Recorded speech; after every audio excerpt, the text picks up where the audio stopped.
Hey there, namaste. Greetings from Jasper National Park. Soaking up some sunshine here.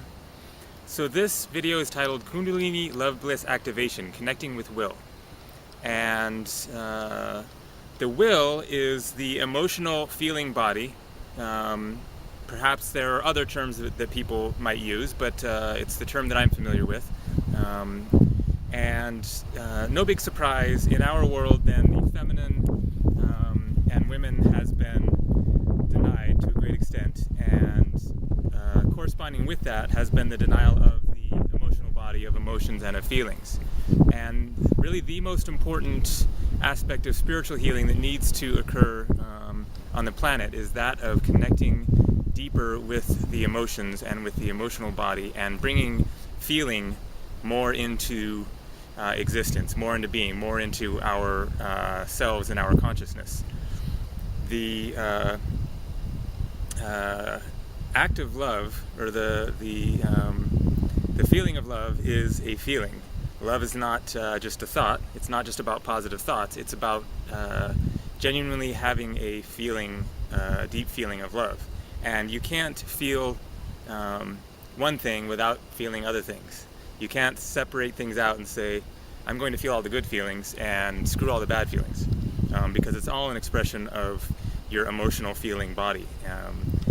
You can't simply numb part of it and experience the rest of it fully.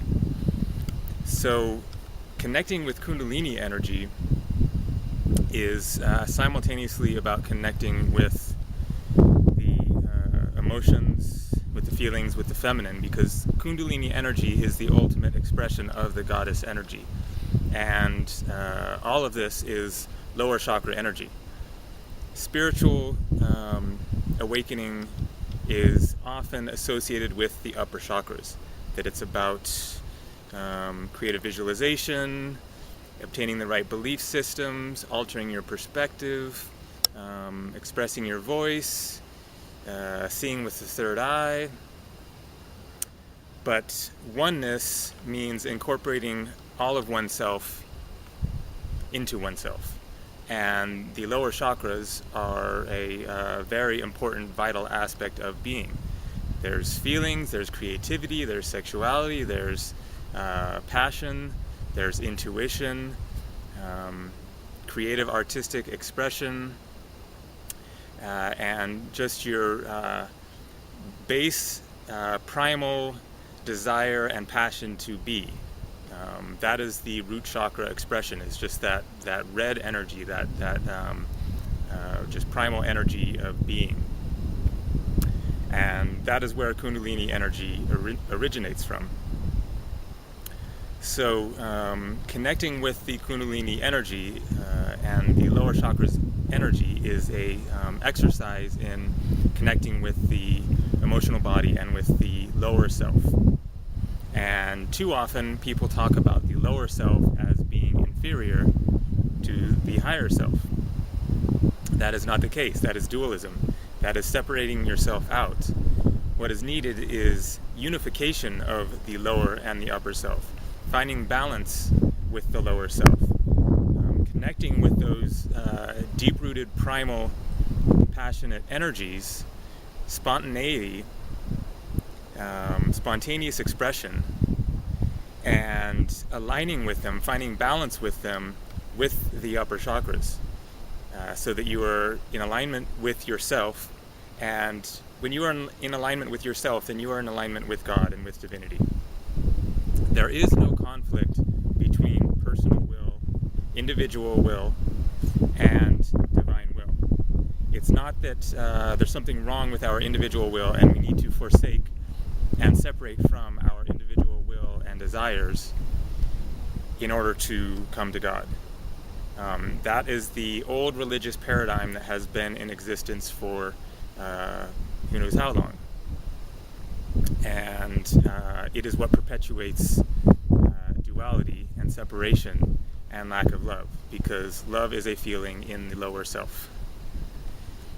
So there are many ways to connect with the lower chakras, the emotional feeling body, this spontaneous creative expression of energy. all of which are in the direction of connecting with the Kundalini energy. There's, dance, there's singing, there's art, there's direct emotional expression, which is one of the most important things that needs to happen.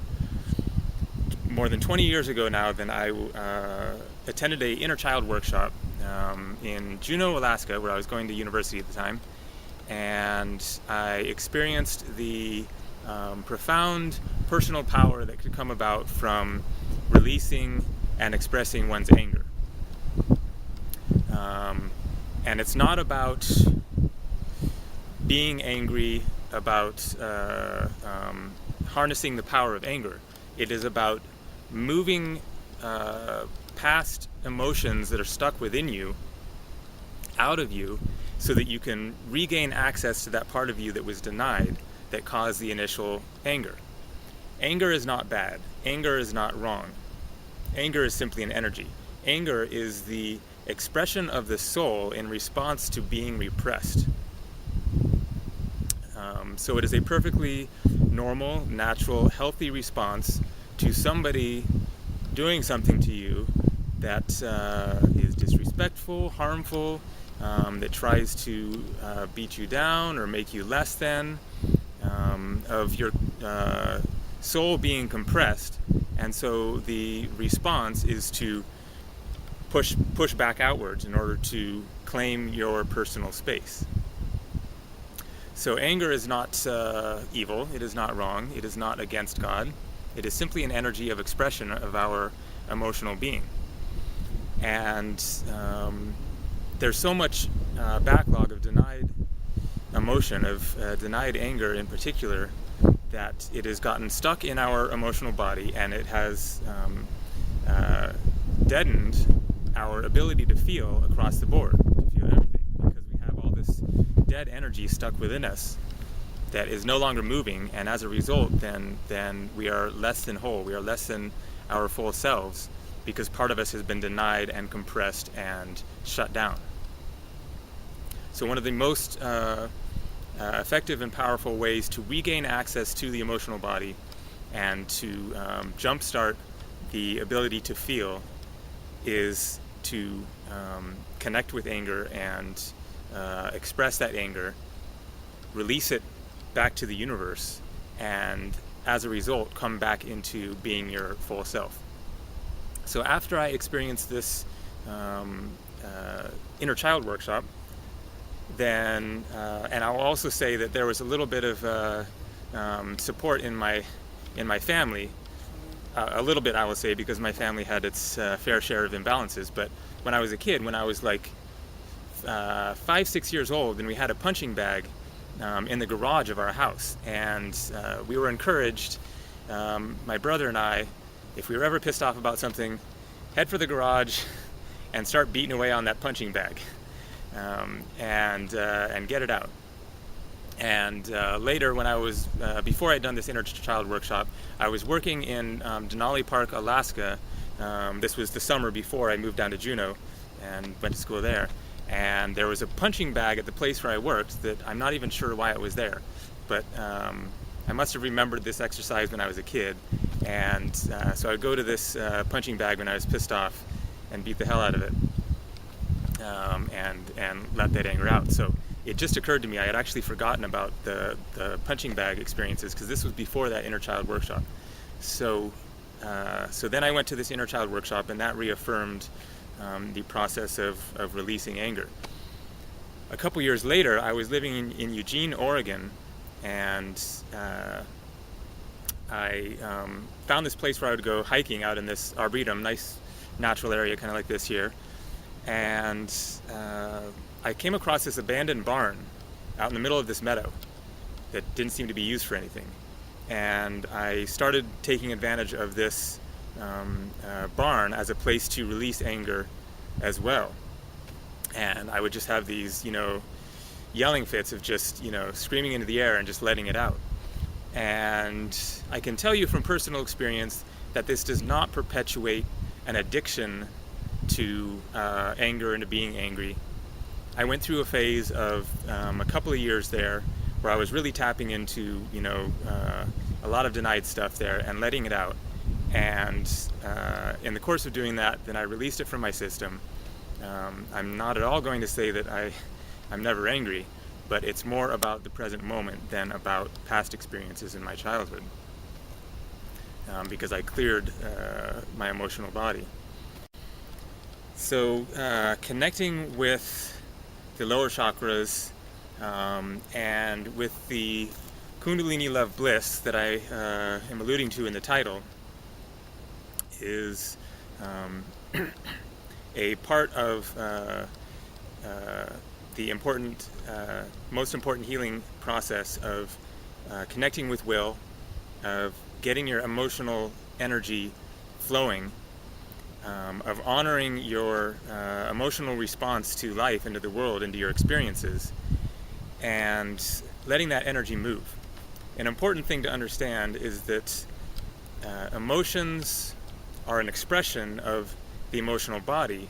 Emotions are not the emotional body. Beneath these emotions is a simple presence of love and of being that these emotions are an expression of. And when we deny these emotions, then we shut down our emotional body. So it's not about coming to a place in your life that you're angry and sad and afraid all the time and being pulled around by all sorts of conflicting and difficult emotions. It is about recognizing that this is simply a reality of being, that this is just part of life, is having to deal with difficult emotions sometimes, and rather than denying them and suppressing them all the time, to honor them and to get them moving through you so that you can be more in touch with that basic fundamental essence of your own existence that lies there beneath all of this stamped down, repressed emotional energy. When you get these feelings and emotions moving, you connect with a deeper part of yourself, that part of yourself that is a basic just expression of being. Our basic fundamental nature is of ecstasy and bliss. When the energy is flowing through you, when the energy of the universe is flowing through you, then you just experience that basic, naked, natural state of exquisite joy of being, needing nothing, just being here, just experiencing the magic and the power and the mystery of the universe. So that is what you can discover and realize within yourself when you tap into these basic root emotions and get them flowing, reconnect with that lost part of yourself, and come back into the here and now present moment. Thanks for watching. Namaste.